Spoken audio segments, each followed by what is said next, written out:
You're watching OBBM Business Roundtable. My name is Susan Hamilton, and I'm back with our favorite farmer. We're talking with James Lockridge of Grassland, Mowing, and commercial farming.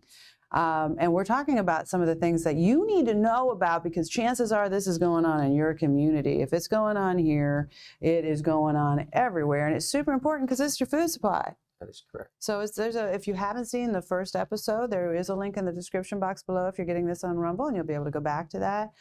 If not, hey, let's do a little bit of a recap. Number one is you're losing the ability to use the land that you farm on the way you want to do it, because your land is more valuable to our municipalities if a developer uses it for some other purpose. Correct. And that's largely because of an agricultural exemption that you have the legal right to use so that you can eat. That is correct. Is that a pretty good nutshell? That's in a nutshell. That's yes. in a nutshell. That's awesome. So those pieces are big, and we don't really understand what that means when we get inexpensive meat at the grocery store, largely at our big box stores. We don't really understand why there's a quality difference. A lot of people don't know what is that 10, 20, and 30% fat. They don't realize that's not the fat from the cow, honey. That's not what that is. That is the stuff they're adding into the meat that is actually not meat. Exactly. Yeah. And you need to be really, really cautious and get involved with the local farmer. Without local farms, folks, what we have here is a situation where the government really loves to have the control of everything that you consume, your health and your food. Those are two big ways, and we've seen the lion's share of that over the last 2 years. And they've showed their hand. But it's not just every government does that. Every government, you give them too much control. And it's little by little that they take something, and we get complacent, don't we? We do. We get blindsided by it. You know, we start thinking this little rule over here. You know, when next time you're driving past a piece of property that looks like it's just vacant and overgrown, and the city's complaining about it, it's in your newspaper, do your due diligence and find out who owns that property. It might surprise you how important that grassland is. That is correct. 100%. Where does that go? Well, on my case, a lot of the crops that I do is native grasses, prairie grass, coastal Bermuda grass, Johnson grass. Everybody hates Johnson grass. It's a nuisance. It's a weed. They don't like it. It's overbearing, but the cattle love it. It's great. It's great feed in the winter. We feed a lot of it. So the municipalities will not consider that a crop at all. Yeah, so they've told you to shut that down. Pack it up, Farmer Joe. Pack it up. Pack up and get out. Pack it up and get out, which matters to you folks, because if you don't have access to food that actually has nutrient benefit and nutrient quality, you're consuming something that will in fact make you ill, and you'll wonder, well, why am I ill? And the government doesn't mind if you're ill, because they make money off of that too, and they're going to tell you how exactly to take care of that. So where do we start looking at our communities a little bit different? What are some things that we can do to help protect the local farmers in the community? Like I tell everybody, we have to start standing up. We have to start at our municipalities. We've got to start holding our municipalities accountable for their actions. They really think that they are above the state. They think they don't have to listen to the state. And they'll tell you, some municipalities will tell you, we don't have to listen to anybody. We are our own law. We can make our own laws. And a lot of people they just don't understand that's not true. We have state laws. The problem is the municipalities have gotten little by little, year by year, they add a different law. They add a gray line in between that law. So the next year, if there's something else, they can change it. So these municipalities, they just keep on and on and on, encroaching on our freedom and our food supply. Mm-hmm. Now, me personally, I have taken it to the next level. I went to the state. I've got state reps involved. Senators are involved. The lieutenant governor is now involved, and the AG's office. Good. So Good. I'm one person. One person can't fight the state. It takes everybody. Everybody has to come together as one. We need to get outside of our houses. We can't be like 2 or 3 generations before. Back in the day, when you were elected as a city official or a state rep or whatever, you could be trusted. You could go in your house and know that you were taken care of. Today, you can't do that. Today is about padding the pockets. Today is about, I don't want to make you mad, so I can't help you, but I can help this guy over here that's going to give me so much on my campaign fund. Or, we're going to shut down the farmer because the government wants us not to have a certain amount of food. So if the government controls that food, they control the people. Now the municipalities have said, well, the state's not going to do anything to us. So we'll just make our own laws and we don't have to follow the state laws. I've gone as far as to show that the municipalities have literally broken state laws by asking appraisal districts not to enforce the state law on agricultural exemption. I've gone as far as to show the cities that this is a state law. It's in the law book. It says we the people in the United States, the Constitution. They don't care about the people. Municipalities today do not care about we the people. And the only way to take that back is if one person stands up, we all stand up. Everybody has each other's back. Doesn't matter who we are. It's an interesting engine, isn't it? Because when you go back and look, you start realizing what a corporation of the United States is. You start understanding, wow, every city is a corporation. So actually every municipality is operating in this manner. That means something, and I urge all of you to take a close look at that. Listen, when we get back, we're going to come back and talk more about this really, really vital conversation. So bring your friends, get back here, and let's hear more from James Lockridge. We'll be right back. What is the role of American government anyway? Is the role of government to decide where I can go and where I can't? Is the role of government to work tirelessly to destroy vital infrastructure that keeps goods and services from my customers? Is the role of government to choose who can drive, fly, or ride according to mandated stipulations that threaten my body, health, mind, and conscience? Without medical freedom legislation in place, our rights and freedoms are one vote away from being dissolved. Individually, change is improbable, but as an aggregate, attainable. It's time to act with one voice. My voice. And my voice. And my voice. And my voice. To protect our freedom, creating one voice that cannot be ignored. This requires your voice too. Your voice, your feet, your vote, not just at the ballot box, but training to be a poll watcher, precinct chair, judge, or early ballot counter, so you're doing all you can to protect the fairly counted American vote. Move Freely America. Go to movefreelyamerica.org to find a chapter near you. Plug in, donate, and help our legislators defend our God-given rights under the Constitution. Move Freely America, because my voice and my voice, together with your voice, we're one voice that cannot be ignored. Donate today. MoveFreelyAmerica.org. To the Health Engineer Show, I'm Clint Duquay, the Health Engineer, right here on the Offbeat. Hi, I'm Larry Cortamp, and this is Hi, my name is Susan Hamilton, and you're watching Offbeat. Hi, this is Doreen Milano. Welcome to Big Ideas Small Business, where we will talk to Harry Arjala.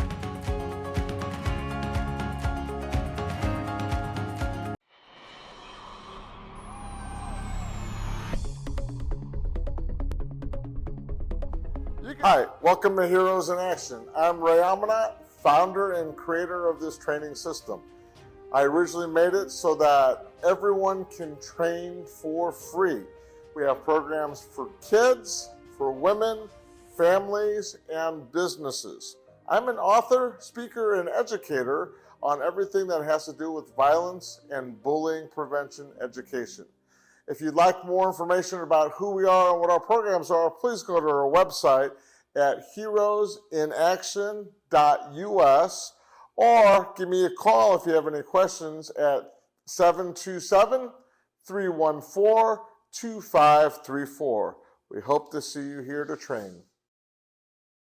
And we're back. You're watching OBBM Business Roundtable, and I'm here with James Lockridge, the owner of Grassland, Mowing, and Commercial Farming, which is a really interesting name for a farmer and for a business. But I wanted to explain a little bit to our viewers about the way farmers are using property today and why.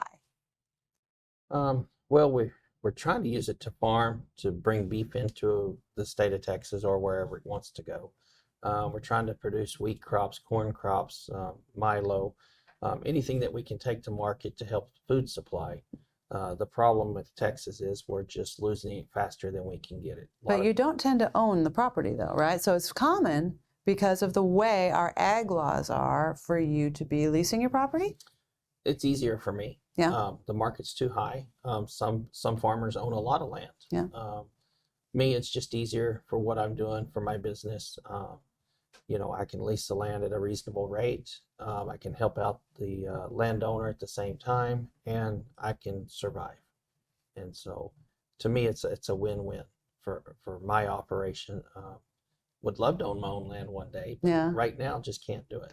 But even so, one of the challenges is that ag exemption. So whenever there's a change of property, if you were to purchase that property, chances are you would lose that ag exemption. You could lose it real quick. You have to refile a 1D1A application, and then you have to show 5 years of history. So you'd have to make sure the previous owner had his 5 years of history. Some appraisal districts know the land real well, and they will go ahead and grant the ag if you can show proof. Meaning you have to have a receipt, you have to have a number head of cattle, you have to have a production percentage amount of hay or poundage per hay, how much fertilizer. There's just a lot of rules that the appraisal district has for you to be able to keep that ag exemption. But it's not in the city's best interest for you to keep your ags That is exemption. correct. So a city is going to benefit if in fact you do not have your ag exemption. So are there ever scenarios where they kind of get in the way of that? A lot of cities will try to yank that agricultural away from the landowner. Mainly the school districts will jump in. They'll go take pictures of the property and send them to the appraisal district saying, hey, he doesn't meet the degree of intensity, or, he doesn't have a number head of cows he's supposed to have. So either the city or the school district, either one, will constantly be keeping eyes on the property.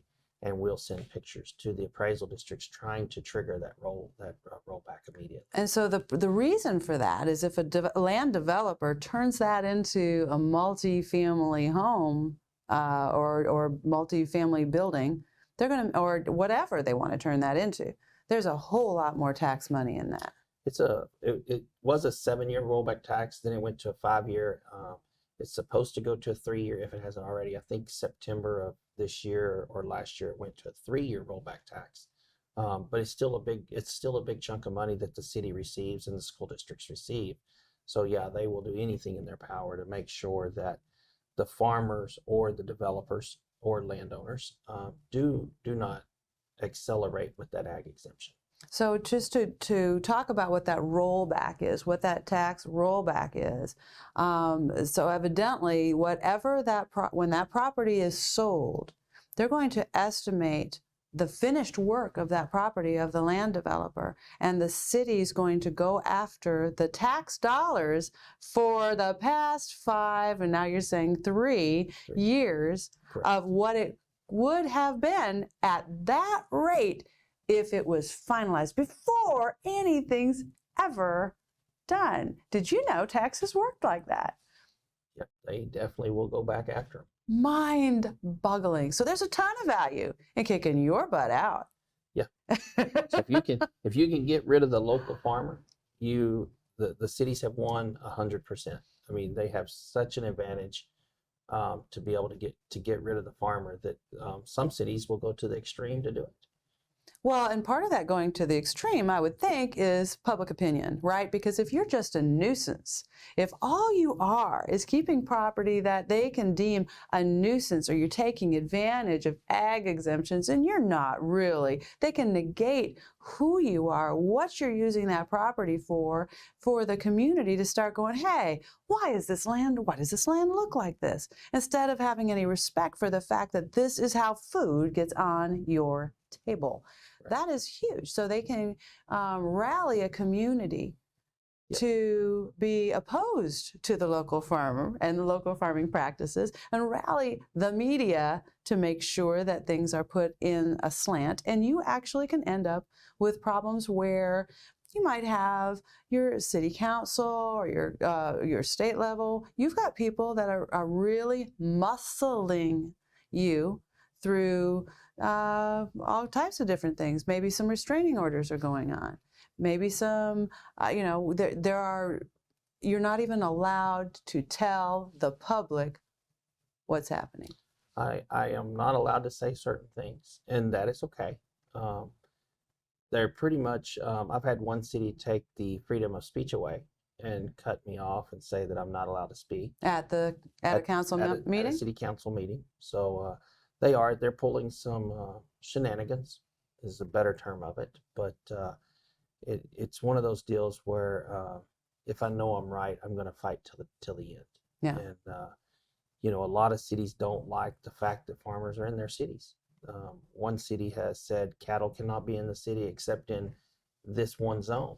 And so we had to move 25 head because the city would not back off of us. And that goes back to our government overreach. It goes back to our state not stepping in to help the local farmers and Yeah. the local ranchers. So if the state doesn't start helping us and people don't start standing up, we will lose our food supply real quick. And we will be shipping beef across state lines and across the borders just to be able to survive in Texas. And so it's a big pandemic, and you know, we're trying to get that changed.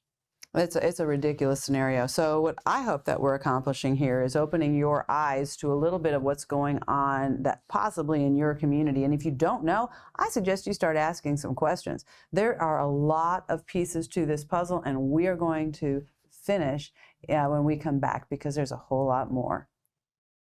Multiple streams of income are the local business owner's new protection against inflation. If you enjoy sharing health insights and helping others live their healthiest lifestyle possible, you can create wealth for yourself and your family by doing what you love to do every day. Call 469-939-8933. Discover how to incorporate additional financial revenue into your love of health and wellness and the work you're already doing, using your time wisely and leveraging networks you already work with.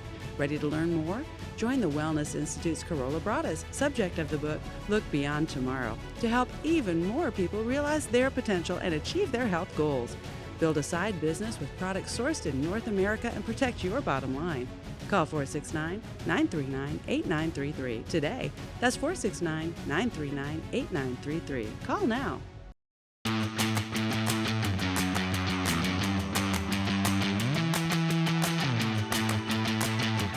How long has it been since you've updated your brand or restocked your promotional items? The more often people see your company logos and taglines, the more often your company comes to mind.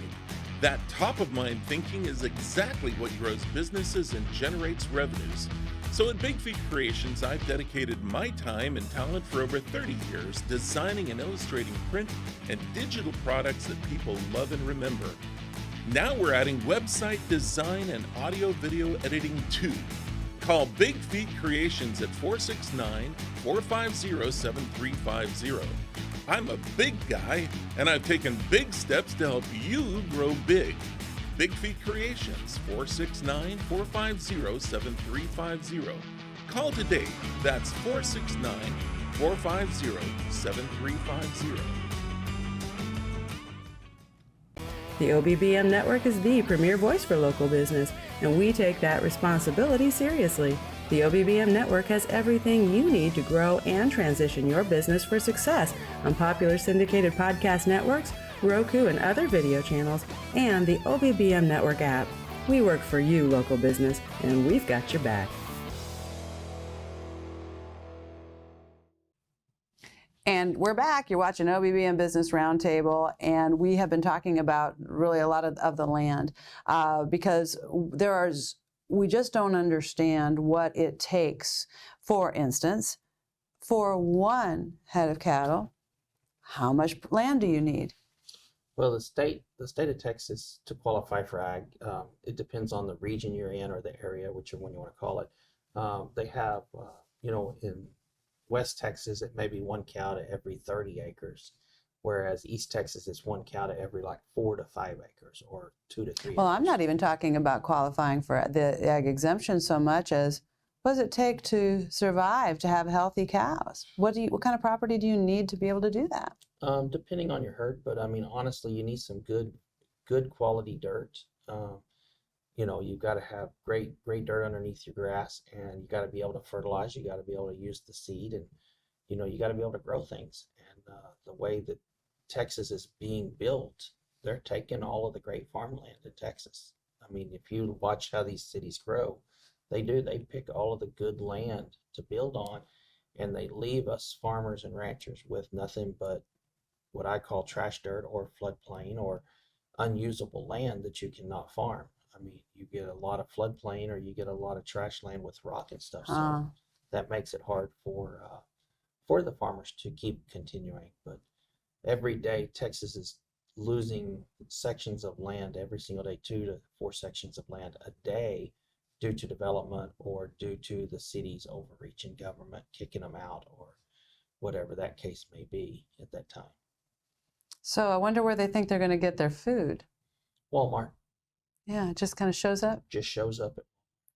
Well, people don't realize that Texas is going to run out of food. Not just Texas, but other states as well. But Texas will run out really, really quick if we keep having to sell due to high prices from the government and high prices of the seed, fertilizer, and tractors. Even equipment is to an outrageous point that farmers and ranchers are going back to the 1980s, the 1990 tractors, because you don't have all the electronics and you can run them without costing you thousands and thousands of dollars.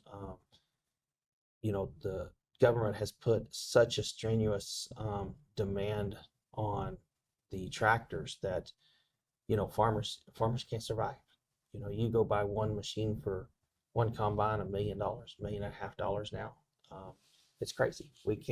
A farmer cannot survive at the rate that we're being pushed by our local governments and by our state governments. So this isn't just happening to the Dutch. No, this is across the map. Yeah, and you know, we laugh because it's that painful, because this is our food, and it's not so quickly generated. Once that's gone, you know, how long will it take to then build it up? It'll take forever. We won't see it in our lifetime. You know, 2 or 3 generations down, might see it again, but at this point, the rate we're going, there will be nothing organic in our lives anymore. Without beef, without milk, without bread, you know, and without, you think those are just food, but honestly, truly, if you look at where all of that stuff comes from, it starts at the ground and it works its way up to our mouths. And right now, they're cutting it off. They're stopping the chain of command of how this stuff gets to our mouths, and they're interfering and using hormones and controlling farmers or ranchers of what they can and can't grow, how tall their crops can be. You hear some cases across the map where the government paid them to plow their crops under, paid an enormous amount of money to the farmer to say, okay, we don't want your crop, plow it under, we'll give you this amount of dollars. Now, what on earth would they be doing that for? A lot of farmers have posted that. And again, I don't know for sure that's true, but you see it, you hear about it. A lot of farmers are saying, no, we're going to harvest our crops and we're going to keep farming. But then again, it goes back to, we have that routine. It's kind of like the food chain. You start at the bottom and, you know, it's a pyramid, you know, of where our food comes from and what eats what, and, you know, as the chain, the pyramid grows. So again, we're interfering with everything that we have lived on since Texas become a state, or since the United States have become a state. We've got away from reality and we went to organic materials. So To inorganic. Yeah, into the inorganic. Inorganic. That's really troubling. So we want to get behind you. We want to know how we can be supporting our local farmers. And I'm sure if you're thinking like I'm thinking, we understand this is mission critical. We need to support you. How do we get behind our local farmers and really change? Is it helpful to sell directly to the public? So I've started selling directly to the public for beef, garden stuff as well. It's easier as I've grown and